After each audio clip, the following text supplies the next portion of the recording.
Hey, what's up, guys? It's me again, and I wanted to talk a lot about the new Backrooms movie, which I just watched a few days ago. And just as a disclaimer before we start, I want to say that I'm trying out something new. Usually, I write a script when I make these videos, but I wanted to see how a more improvised approach would look. And so, apologies if you like me reading off of script, but I'm gonna try something different, and if it does good, then I'm gonna stick with this. But I just want to say, the backrooms have been so controversial among audiences, especially in social media. You either fall in one of two camps: either you really like the movie, or you don't like the movie and are confused by it. And I find that super duper interesting, especially with the hype that was surrounding this movie. It's definitely something that I think is it's really eye opening in what people want to watch and want to see, and especially with the background of Obsession still in theaters. It creates this interesting dynamic in the month of May where so many horror movies has come out. But as usual, I'll try to recap the movie for you as best as I can without reading anything. And so, as per usual, skip to this timestamp if you don't want to get spoiled on anything. But I'll try to recap the movie as best as I can for you guys off the top of my noggin. And so it starts off with the camcorder section. This is the cold open of the movie. It sets up the scary thing inside of the back rooms. And basically, we follow this, I think it's called Ascorp worker, the government agency trying to research the back rooms itself. And so we see one of their workers getting lost in the back rooms, not knowing where he's going, fiddling with some equipment. And then, he finds an entity. Ooh. And then the entity grabs him. We cut to black, title card. And then it cuts to our main two characters, which is Clark, and they talk, and Mary, who is a therapist, a really famous therapist, has commercials on TV. And they talk about Clark's marital problems, about how his wife kicked him out, and we go into this whole spiel about how he feels like he's being pushed down because he's the only one providing for her and him, working at a furniture store, and the reason why they got divorced in the first place is because he went on a drunken tirade. Now, what's interesting about this to me is how they really show the dynamic of the two characters right then and there. They set it up perfectly. Clark already having some trauma in regards to his marriage, and Mary, who, despite being a therapist, is having trouble understanding where Clark is coming from. And so we cut back to Clark's life. He's chilling. He's living in the furniture store that he runs. He tries to make an advertisement about the furniture store. And you can kind of tell he's kind of an asshat throughout the movie. He's mean to his coworkers. He's mean to his therapist. But then one fateful night, he stumbles into the back rooms from the basement level of his furniture store. He looks around, and then he hears footsteps going around in the back rooms, which makes him dart the fuck out. Now, right after this, he goes to his therapist, Mary, and he's like, bro, I found this place. I found this place that goes on and on and on. I've tried to map it out. And he shows her a little map, and she's like, I think you're schizophrenic, bro. And he suddenly gets angry, this character set up, he has to go through anger management and stuff like that. But he gets super angry and basically tells her, fuck you, I'll bring back proof, and then you'll come running to me for an apology. And so he grabs his associates, his assistant manager and her boyfriend, and they basically film the adventure into the back rooms, which is another camcorder section. And the thing about these camcorder sections that I find really interesting is how much it perfectly plays into the analog horror feel of the backrooms, just in general. The backrooms is famous for having 12 to 20 minute episodes, and these camcorder sections are exactly that: short bursts of video in conjunction with something like an unknown threat, a vague threat.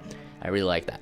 But basically, they go in and they find this one section where you have to be roped down because the ramp is really steep. And so the boyfriend ramps down, goes down the ramp, and basically finds piles of clothes everywhere.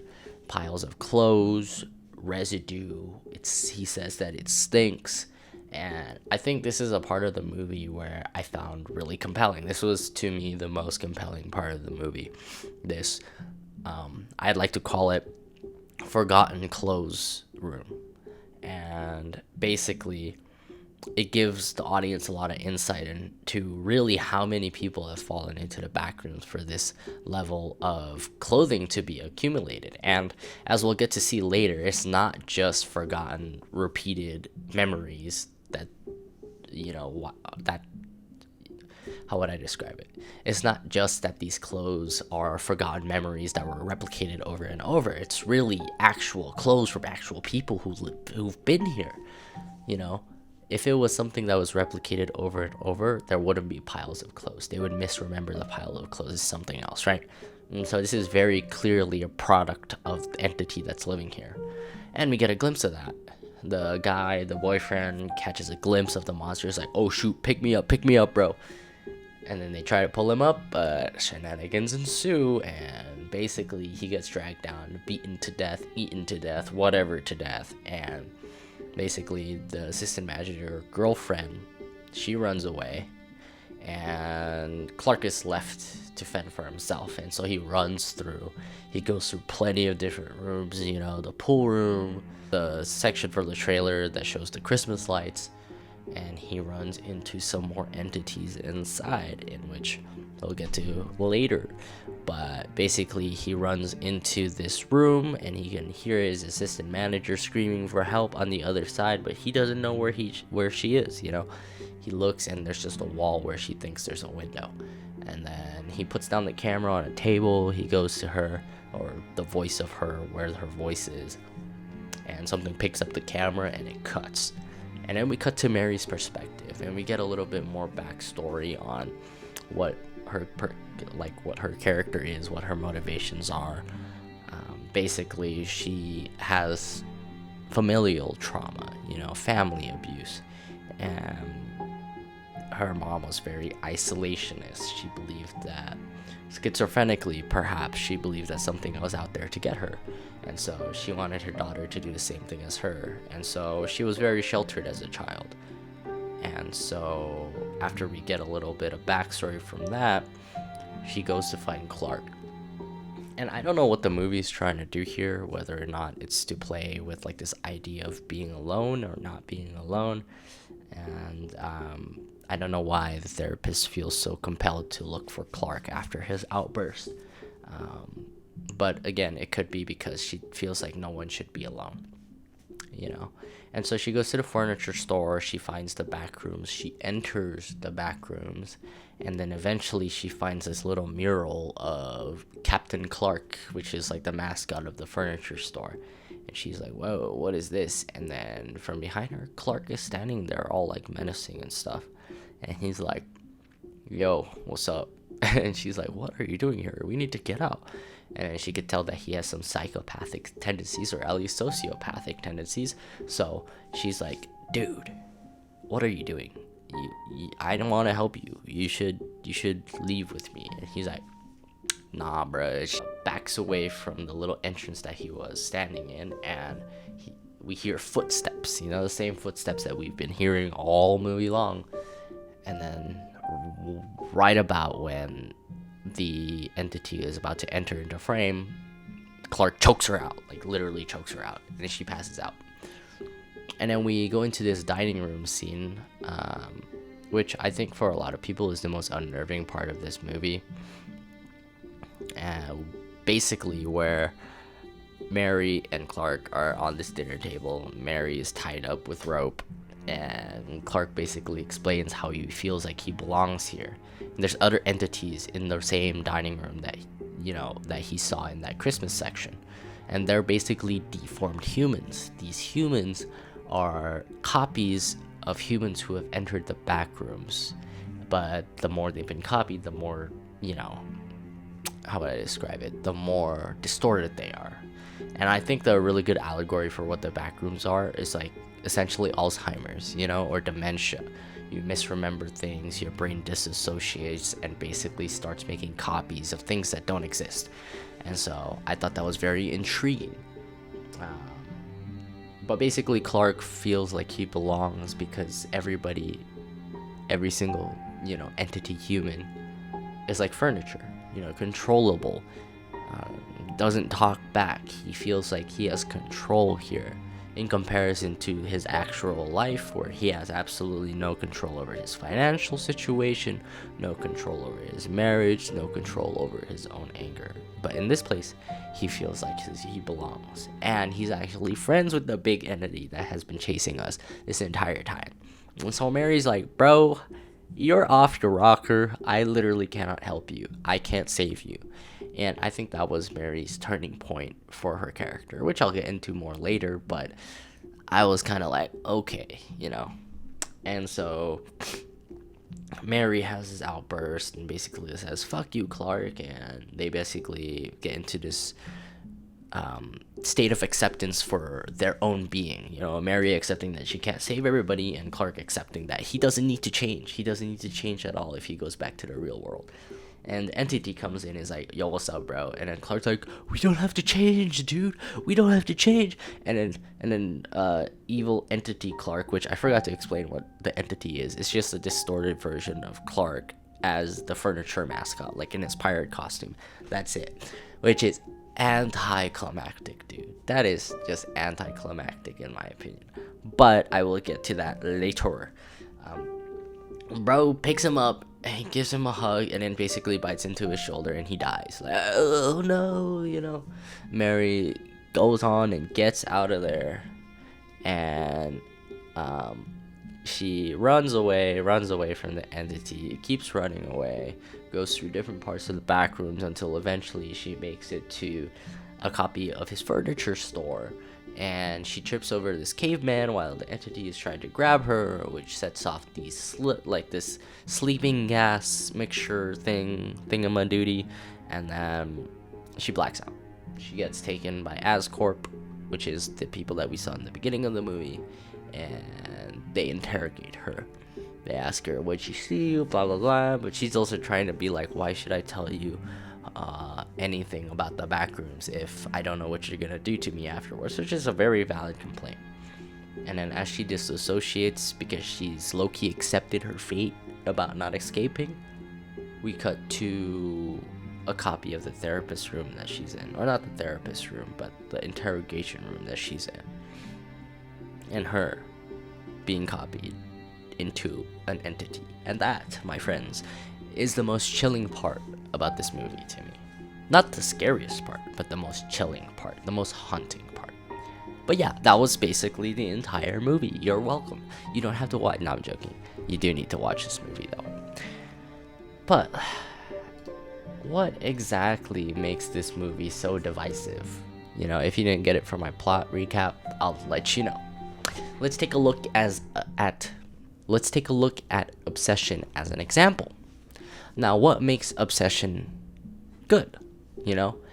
One of the best things that I think Obsession does is make it easy for general audiences to understand the world, because it's not that much different from ours. Understanding the world, understanding the threat, understanding the mistakes that Bear made. How about Backrooms? Now, Backrooms is much more vague. It is a story which has lore that predates maybe the inception of Obsession.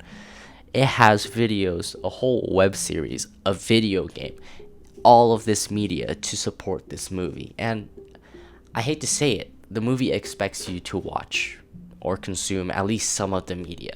If you go into the Backrooms blind, I think you'll have much less of an appreciation for the movie, just because it doesn't spell everything out for you. Now, you could say that, yes, you need to take your audience seriously and assume that they are smart, but Backrooms doesn't exactly do that in the best way. Even I personally don't understand some parts of it, and I went to film school. Like, For me, the biggest gripe that I have is that I don't understand what the message of the movie is. What exactly is it trying to say? There's this broad theme of change and trauma within the movie. How you can't change people that don't want to change. But at the same time, trauma makes you blind to the idea of change. Which, that theme itself is compelling. But at the end of the film, what about the characters does it say about trauma? Where did they end up, and how is the state that they're in at the end of the film indicative of the theme? I don't know. I honestly don't know. It was not that compelling to me where they ended up. Maybe the Backrooms is an allegory for trauma, which I think it might genuinely be. But yeah, that's exactly the problem. It's too vague when you need it to be specific at times, especially in the ending. Another thing that is interesting to me is about how the horror wasn't actually that scary. It's honestly pretty light for a horror movie with this much hype. I'm not gonna lie.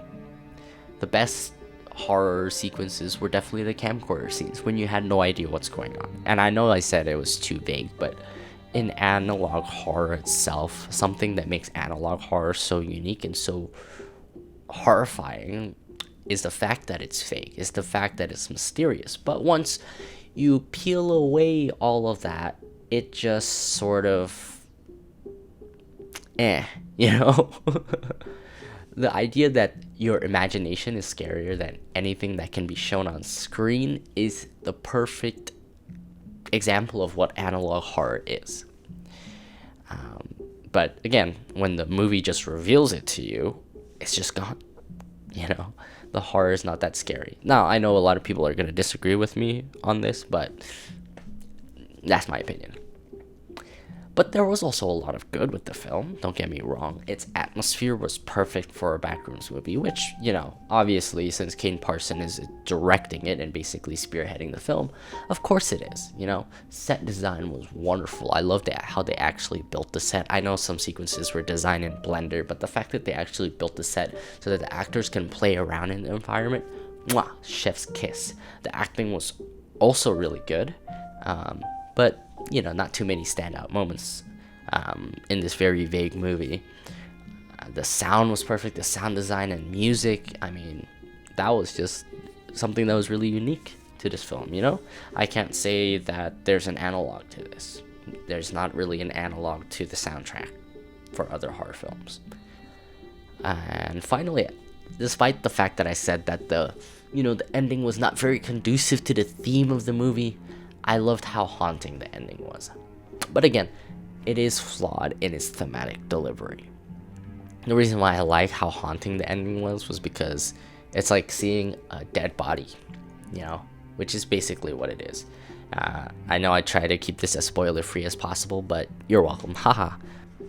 But yeah, overall, I think The Backrooms is a good movie, but obviously with the flaws and also the very good parts of the movie, it's very divisive, but again, it is up to you to make your own opinion about this movie, and I definitely think you should go watch The Backrooms. And regardless of whether or not it's an objectively good or bad movie, it is still an overall good for cinema. I love how studios have been taking a chance on fresh ideas, novel ideas, and how new storytellers are able to bring their ideas to life. And I think that's something to be celebrated. But yeah, if you like this video, like and subscribe as usual. And yeah, tell me what you guys thought of The Backrooms. Is it good? Is it bad? Do you disagree with me? Do you agree with me? Let me know. And also let me know if you like this more improvised take on my videos. But yeah, catch you later. Bye-bye.